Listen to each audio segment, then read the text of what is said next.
एक बार की बात है। अली नाम का एक दर्जी था। वह रायपुर गांव में अपनी पत्नी, 3 बेटियों और अपने बेटे के साथ रहता था। घर का काम पूरा करने के बाद अली की पत्नी उसकी सिलाई की दुकान पर जाती थी।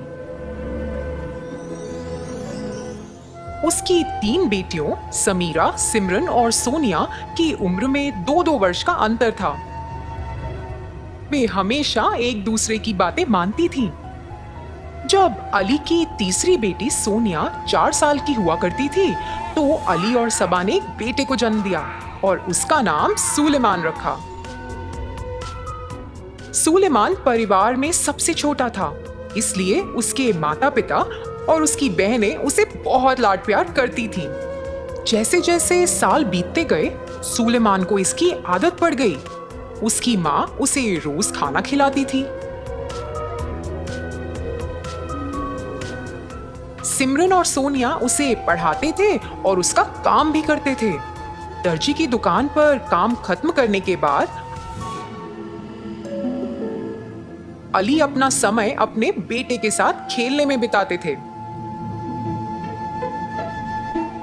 दिन के अंत में समीरा उसे सुलाया करती थी, क्योंकि बचपन से ही उसे इतना लाड प्यार मिला था। वह कभी भी घर का काम नहीं करता था, लेकिन वह दोस्तों के साथ घर से बाहर अपना समय बिताता था और उसे दूसरों की मदद करने की आदत लगती गई। जैसे जैसे कुछ साल बीतते गए, अली की सभी 3 बेटियों की शादी हो गई। अली और उसकी पत्नी को एक उम्मीद थी कि सुलेमान जिम्मेदार बनेगा और घरेलू कामों में और दर्जी की दुकान के कामों में उनकी मदद करेगा। हालांकि घर की जिम्मेदारियों को निभाने के लिए सुलेमान अब तैयार था, फिर भी उन्होंने उसे परेशान नहीं किया। एक दिन जब सुलेमान अपने दोस्तों के साथ अपना समय गुजार रहा था, उसका एक दोस्त शोएब उसकी तरफ दौड़ता हुआ आया। दोस्तों, मेरी मौसी की घर की स्थिति बहुत खराब हो गई है। उनके पास ना खाने के लिए कुछ है और ना ही पहनने के लिए अच्छे कपड़े हैं। मुझे लगता है कि हम सभी को उनकी मदद करनी चाहिए।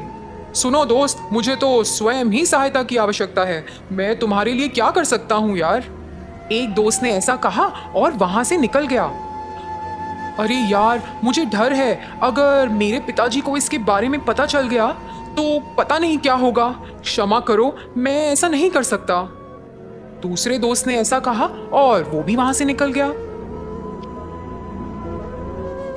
शोएब, चिंता मत करो, साथ चलो। सुलेमान ने ऐसा कहा और उसे अपने घर ले गया। उसने उसे कुछ खाना दिया और कुछ कपड़े भी दिए। सुलेमान के माता पिता यह सब देख रहे थे।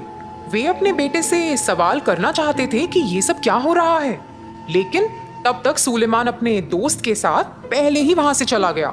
सुलेमान हर बार किसी नए व्यक्ति के साथ इस मदद करने की आदत को दोहराता रहा। वह बस अपने दोस्तों के साथ अपना समय बिताता था और कभी भी अपने माता पिता के साथ समय बिताने के बारे में उसने सोचा ही नहीं। हर दिन जब सुलेमान घर लौटता था, उसके माता पिता ने उसे कई बार समझाने की कोशिश की, लेकिन सुलेमान ने कभी भी इस बात पर गौर नहीं किया। मेरे बेटे, मैं बूढ़ा हो रहा हूँ। कम से कम अब मैं तुमसे अनुरोध करता हूँ कि तुम मेरी सिलाई की दुकान की जिम्मेदारियां ले लो। पिताजी, आपका मतलब क्या है? क्या मुझे कपड़े सिलने चाहिए? मुझे उस काम के बारे में कुछ नहीं पता। मैं ऐसा नहीं कर सकता हूँ पिताजी। आप कृपया कोई और तरीका निकालें। उसने यह कहा और बिस्तर पर चला गया। अगले दिन बड़ी बेटी समीरा अपने माता पिता को देखने के लिए आई और जब वह उनका हालचाल पूछ रही थी, उसे अपनी माँ से सुलेमान के व्यवहार के बारे में पता चला। उसके बारे में चिंता मत करो पिताजी, मेरे पास इसके लिए एक उपाय है। वह अपने माता पिता को अपने साथ ले गई और अपने भाई को एक पत्र लिखा, जिसमें उसे पता चला कि वह उन्हें उत्सव के लिए ले जा रही है। यह पत्र दरवाजे के ताले पर रखा हुआ था। जब सुलेमान घर लौटा, उसने उस पत्र को देखा जो दरवाजे से लगा हुआ था। उसने उसे उठाया और पढ़ना शुरू किया, मगर उसे तो कोई परवाह ही नहीं हुई। मगर एक दिन फिर उसे महसूस हुआ कि उसके पास रोज की तरह घर पर माँ नहीं है उसे खिलाने के लिए। घर आते ही उससे बात करने के लिए पिता भी नहीं है। उसे पैसे देने के लिए दुकान में पिता बैठे ही नहीं है। हर दिन जब तक वह घर आता तो घर सुनसान और अकेला दिखता। उसे घर आने का मन ही नहीं कर रहा था। जैसे ही सुलेमान अपने घर के बाहर बैठा, उसने देखा कि एक बूढ़ा जोड़ा सड़क से जा रहा है। वे बहुत कमजोर लग रहे थे। जब वह उन्हें देख रहा था तो वो बूढ़ी औरत अचानक से फिसलकर गिर गई। सुलेमान तुरंत मदद के लिए उनके पास पहुंचा। आप इतने कमजोर हैं, इस हालत में आप कहां जा रहे हैं? हमारा एक लौता बेटा है, उसने भी हमें छोड़ दिया है। हम नहीं जानते कि कहां जाना है और हम बस दर दर भटक रहे हैं। सुलेमान ने उस बूढ़े जोड़े की बातों को सुना और अचानक अपने माता पिता और उनके साथ व्यवहार करने के तरीके को याद किया। उसे अपने माता पिता के प्रति व्यवहार की गलती का एहसास हुआ। उसने तुरंत अपने दोस्त शोहिब को फोन लगाया, जिसके पास एक रिक्शा है, और उसे वो बूढ़े जोड़े को छोड़ने के लिए कहा। दूसरे दिन सुबह जब अली और उसकी पत्नी यात्रा से घर वापस आ रहे थे, सुलेमान बहुत खुश था और जब वह आई तो वह उनकी ओर दौड़ा और उन्हें गले लगा लिया।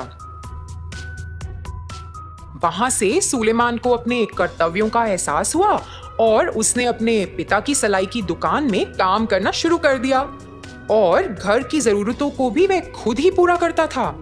उसने अपनी माँ के साथ भी समय बिताना शुरू किया। फिर कुछ दिनों के बाद तीनों बेटियां अपने माता पिता से मिलने आईं।